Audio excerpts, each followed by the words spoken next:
Skymet agro advisory में आपका स्वागत है। मैं हूं देवेंद्र त्रिपाठी। इस हफ्ते की एडवाइजरी में हम बात करेंगे कपास और गन्ने से जुड़ी। पहले डालते हैं सप्ताह भर के प्रमुख मौसमी बदलावों पर एक नजर। इस सप्ताह उत्तर भारत के पहाड़ी भागों में छिटपुट स्थानों पर बारिश या गरज के साथ बूंदाबांदी होने की संभावना है, जबकि मैदानी इलाकों में छिटपुट स्थानों पर धूल भरी आंधी चल सकती है। इधर पंजाब, हरियाणा, दिल्ली और पश्चिमी उत्तर प्रदेश में लू से राहत भले रहेगी, लेकिन दिन काफी गर्म बने रहेंगे क्योंकि तापमान 41 से 43 डिग्री सेल्सियस के आसपास रहने की संभावना है।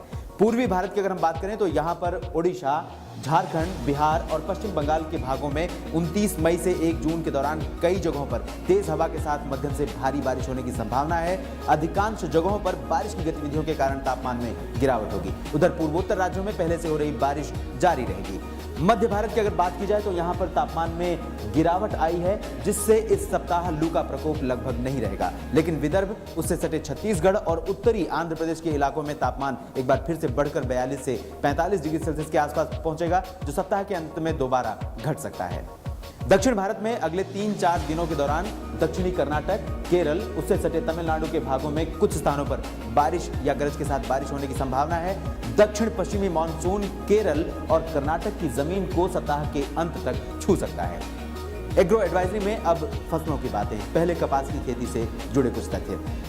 पंजाब और हरियाणा में कपास की बुआई लगभग पूरी हो गई है। दोनों राज्यों में इसकी खेती का दायरा इस बार बढ़ा है। पंजाब में पिछले साल 3.91 लाख हेक्टेयर में कपास बोई गई थी, जबकि इस बार ये आंकड़ा 5.34 लाख हेक्टेयर है। हरियाणा में गत वर्ष के 3 लाख हेक्टेयर के मुकाबले इस बार 3,22,000 हेक्टेयर में कपास बोई गई है। लेकिन राजस्थान में खेती घटी है। गत वर्ष जहां 2 लाख हेक्टेयर में इसकी खेती हुई थी, वहीं अब तक केवल 1 लाख हेक्टेयर में ही कपास बोया गया है।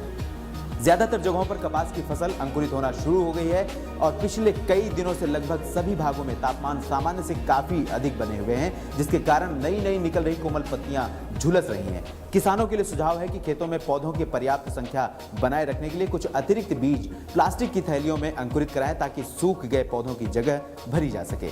अब बातें गन्ने की फसल से जुड़ी। महाराष्ट्र और कर्नाटक जैसे बड़े गन्ना उत्पादक राज्यों में सूखे जैसे हालात के कारण गन्ने की बुआई में काफी गिरावट आई है। महाराष्ट्र में पिछले साल जहां तक 9.37 लाख हेक्टेयर में गन्ना बोया गया था, वहीं इस बार महज 5.11 लाख हेक्टेयर में ही इसकी बुआई हो सकी है। कर्नाटक में इस बार 3.27 लाख हेक्टेयर में गन्ने की बुआई की गई है, जबकि पिछले साल अब तक 3.65 लाख हेक्टेयर में गन्ना बोया जा चुका था। हालांकि सबसे बड़े गन्ना उत्पादक राज्य उत्तर प्रदेश में इस साल 19.85 लाख हेक्टेयर में गन्ना बोया गया है। पिछले वर्ष अब तक 19,78,000 हेक्टेयर में गन्ने की बुआई हुई थी।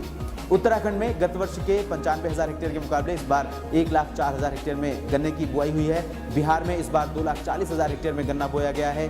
तापमान इस समय लगभग कई भागों में बढ़ा हुआ है, जो फसल को नुकसान पहुंचा सकता है। किसानों को सुझाव है कि खेतों में नमी की कमी को देखते हुए सिंचाई अवश्य करें।